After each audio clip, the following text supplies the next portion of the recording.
बात लखनऊ के सियासत की। सीएम योगी आदित्यनाथ आज अंबेडकर नगर के दौरे पर थे, जहां उन्होंने 706 करोड़ की 194 से ज्यादा विकास परियोजनाओं का लोकार्पण और शिलान्यास किया।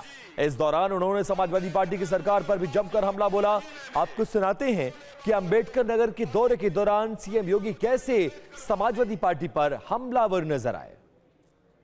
समाजवादी पार्टी का विकास में कोई रुचि नहीं है, गरीबों में कोई रुचि नहीं, गरीबों का उत्थान और इसमें कोई रुचि नहीं है। जो ओम प्रकाश राजभर जी कह रहे थे कि समाजवादी पार्टी की जब सरकार थी, प्रदेश में अराजकता थी, गुंडागिर्दी थी, युवाओं के नाम पर आने वाली नौकरी इससे पहले की योग्यता के आधार पर किसी को नहीं मिलती थी। नौकरी का विज्ञापन निकलते ही भतीजा और चाचा की जोड़ी वसूली के लिए निकल पड़ती थी। वसूली के लिए भाई भतीजेवाद का बोलबाला नौकरियों में होता था। भाई भतीजेवाद के नाम पे डकैती पड़ती थी युवा के हक पर। पैसे दे अगर किसी को नौकरी नहीं मिल पाती थी और युवा योग्यता के बावजूद अपने आप को ठगा हुआ महसूस करता था।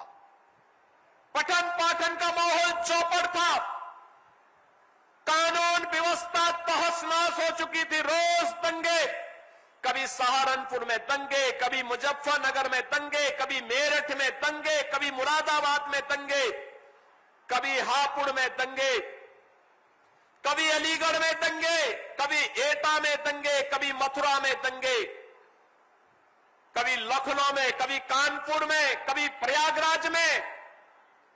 इन्होंने दंगों के माध्यम से उत्तर प्रदेश का माहौल इतना खराब कर दिया था, इतना खराब कर दिया था, लोग उत्तर प्रदेश के नौजवान को देखना पसंद नहीं करते थे। नौजवान के सामने पहचान का संकट इन्होंने खड़ा किया। हस्तशिल्पी और कारीगर प्लान करने के लिए मजबूर हुआ था। व्यापारी त्रस्त था। हर समाजवादी पार्टी का झंडा लिया हुआ समाजवादी पार्टी का कोई भी व्यक्ति जाता था, अवैध वसूली करता था। थानों में इनके कब्जे थे, तहसीलों में इनके कब्जे थे, गुंडागिर्दी की चरम थी और लोगों के मन में ये भाव आ गया था, जिस गाड़ी में सपा का झंडा समझो होगा उसमें कोई सपा का गुंडा। और ये गुंडागिर्दी की चरम प्रदेश के पहचान के लिए, नौजवानों की पहचान के लिए, अन्नदाता किसानों के सामने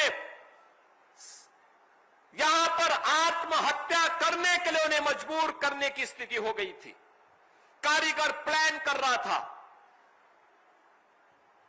बहनों और भाइयों, हर जिले में इन्होंने एक एक माफिया पाल लिया था। कहीं बालू माफिया, कहीं भू माफिया, कहीं वन माफिया, कहीं पशु माफिया। ये माफिया हर जिले में, पेशेवर माफिया। आप देखते होंगे इनके इतिहास को।